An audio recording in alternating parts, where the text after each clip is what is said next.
EA Sports have added in Charles Johnson. It's a beautiful addition. Wasn't expecting it.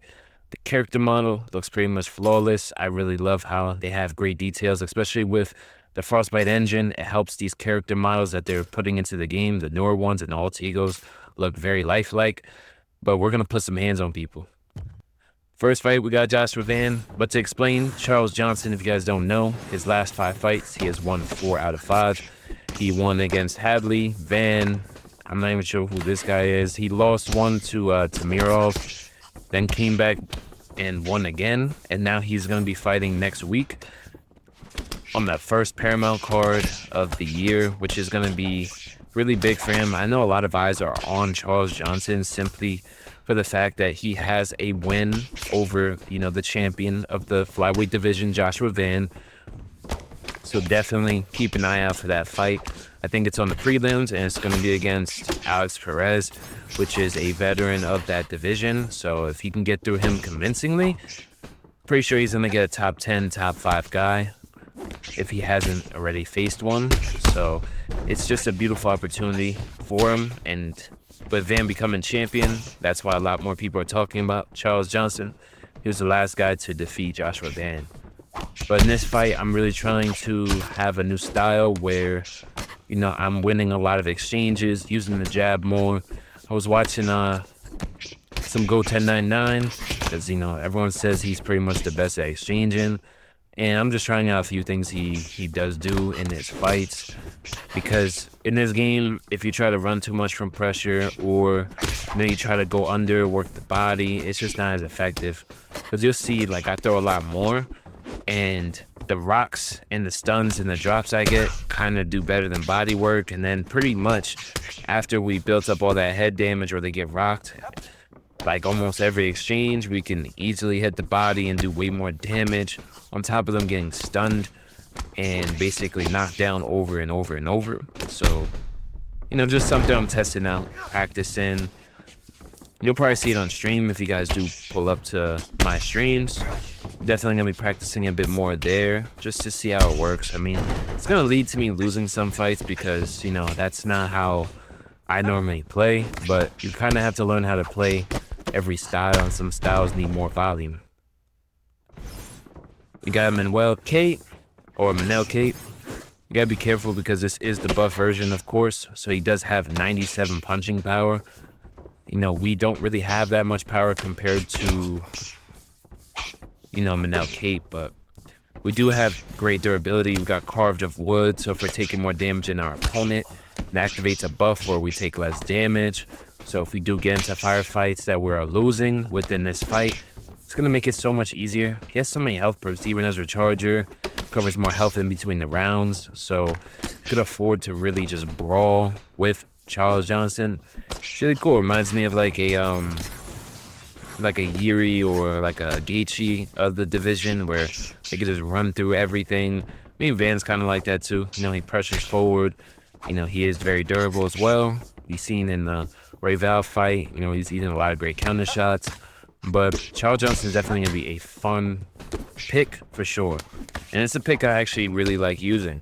I was using him on stream a little bit, and I was also using him, off stream, before I even record the video. His hands feel so clean. He's pretty big for the division as well. He's not small by any means. So if you are facing some of the smaller flyweights and you're not facing a, Val, you're going to feel like you got that real good reach advantage. Especially landing that jab and you 1-2 some distance is going to be so much easier. And it's way easier to intercept when you have that reach advantage. Intercepting is not as hard as people think. One of the best intercepting shots in the game is going to be the cross. It's one of the faster ones that could interrupt, somebody's combo. Look at that beautiful head kick counter. That's something I really urge you guys to practice, especially when they throw spinning kicks. You have an even longer time to head kick counter them because basically for them to recover and be able to block, it takes a lot longer. So you're actually able to really get that head kick counter off relatively easily as long as you practice it. And with the style too, I really love using low kicks. So low kicks with this style is going to make it so much easier. Since we're throwing more up top, using the jab more, pressure in the block a little bit, Not egregiously, but we will do it if we need to, especially if they're fighting back a lot with volume. And then you chop down the legs to mitigate their power. Very beautiful. If you guys didn't know, guys chop your opponent's legs, it can affect their stamina as well. So moving forward strikes for your opponent will now cost more stamina, among other small things that I guess nobody told me. I just found out, you know, myself, this was like a hidden mechanic. So that is beautiful, especially if somebody's forward pressuring you a lot. Let's say you pressure them back, get them behind that black line, and start landing some low kicks after your bigger combos up top. You can make the fight damn near impossible, because not only are you taking away 30% of their power, but also their long-term stamina recovery is going to be a little bit slower, along with, you know, moving forward strikes will cost a little bit more stamina, and it will add up, especially in a 5-round fight. If you got 5 rounds, definitely will add up. And especially if you think about it, every time we rock somebody to the head, we can try to go to the body and do a whole bunch more damage, just like that. Beautiful body work right there. And that's where we took the opportunity to pull away with some really, really good body work.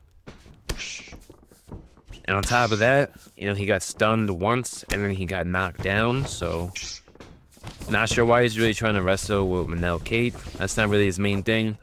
I'm assuming it's because he is getting hit really bad. Okay, we did not defend this takedown. That went down.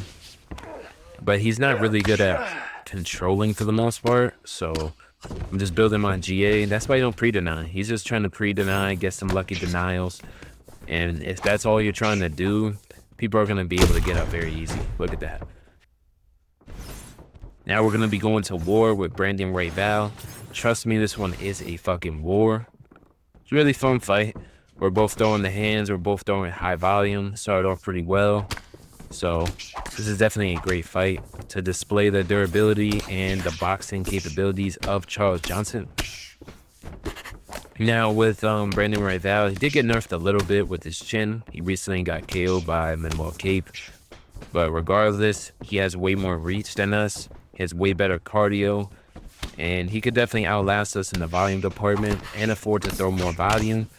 And some of his boxing combos and punches have higher move levels. That means it's going to do more damage to my block, more hit stun value, and it gets a really good damage boost even though he has lower power. So, you know, in the beginning, it might feel like he's barely damaging you at all, but trust and believe that those will add up, especially if it's a 5-rounder. Like I said, if it's a 5-rounder, it's even worse. Because maybe in rounds like late round 2, round 3, he'll start to pile on damage, depending on how he is using Brandon Royval. But, you know, this is a 5-rounder, so he's going to have a lot more time to pour on some clean, good damage and just make the fight easier in the long run. Because if we both fight like this till round 5, more than likely, if I'm not getting a lot of damage off, this Brandon Royval could start pulling away big time with the stamina lead. We're going to chop down that leg to lower his power even further. And also, you know, like moving forward strikes is going to be costing more stamina on top of him being slower moving forward in general. Even though it's not by much, it's still enough for a player at my level to start getting more interceptions, and he'll be missing punches just by like a small inch just because he's a little bit slower. And in higher level fights on UFC 5, that's all I really need to start pulling away. You see now, like maybe Go and Nas would have stayed there and start throwing bigger combos, but just because I'm trying to study how he does them, I want to do it my own way, where, you know, I'm still going to be safe as possible, because I've seen them take risks and get rocked, knocked out. So, you know, when we land our bigger combos on the block, I like to reset just a little bit. Not like run away from him, but just maybe like a couple steps back with my hands down real quick, just for a small reset, just to see how they react to getting hit with bigger combos. Honestly, if I do that a few times and he's not really doing much, or there's no counters coming back, I might be, you know, incented to stay there. But, you know, that's for me to figure out later in the fight. It's only round 1. And yeah, using the jab, the lead hook, feints, the jab, rear hook, and just winning those exchanges in the pocket. That's what I'm practicing. So It will get us some losses though, but I still want to learn how to become a great exchanger and like, especially in the pocket, or just win boxing exchanges way more. If I'm able to do that, get a lead, and then I'm able to kind of just, I could take my foot off the gas and counter and play a lot smarter. I'm going to love that. That's going to be beautiful. I'm not saying we're going to run away in a circle and hug the fence if we get some great damage leads. I will definitely play a bit safer and take less risk, as you should in a fight, especially when you're racking up this amount of damage. Beautiful KO right there. But yeah, hope you guys enjoyed, and I will catch you in the next video.